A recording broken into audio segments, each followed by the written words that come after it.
J'ai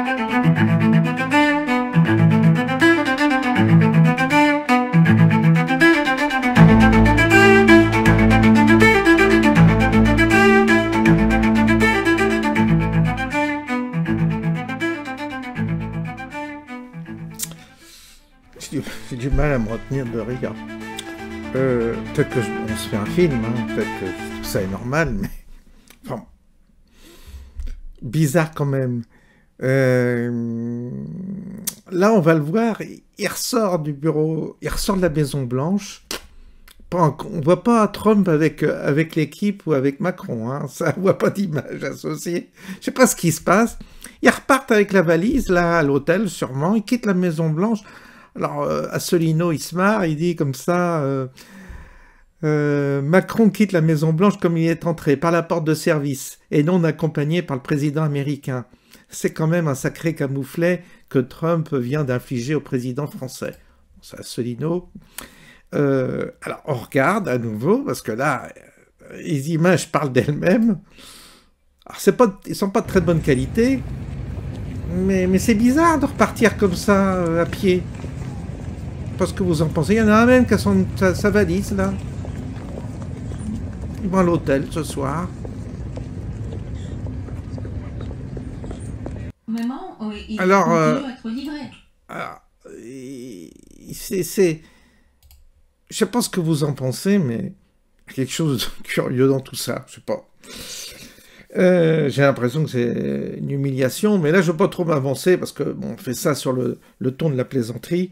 Après on verra quelles sont les interprétations de ces images qui passent devant nous comme ça, un peu curieuses, on n'était pas habitués, on a toujours l'impression qu'il y a un protocole, que le président accueille un autre président avec un certain protocole, etc.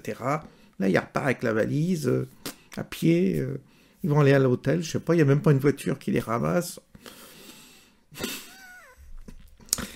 Mais nous, on veut la guerre. Alors ça, je voulais vous le passer aussi, parce qu'il y a un tout petit passage, là, qu'on va écouter, qui n'a rien à voir avec la visite protocolaire, n'est-ce pas, de notre président. Mais sur LCI, ils veulent toujours la guerre. Nous, on va faire la guerre, nous, hein, contre la Russie. On veut pas la paix, nous. Maman, il continue à être livré. Donc on peut rester optimiste. Voilà. Si les Européens prennent la relève, la guerre peut continuer pour reconquérir Donbass et Crimée. Ah bah oui, on va rester optimiste. On va envoyer nos enfants à la guerre, c'est bien. Donc là, l'Europe a envoyé 3 milliards. Tout le monde veut en Europe... on y va pour l'argent. Il n'y a pas d'argent dans les caisses, mais on en distribue pour l'Ukraine. Pour que la moitié soit blanchie et puisse aller dans les poches des corrompus.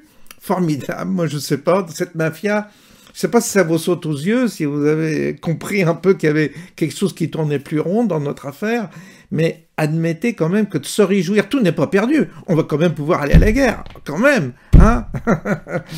Alors que la moitié des Ukrainiens sont en Europe, ils se la coulent douce et tout ça, hein, mais nous, nos enfants, ils devront aller se sacrifier contre les Russes.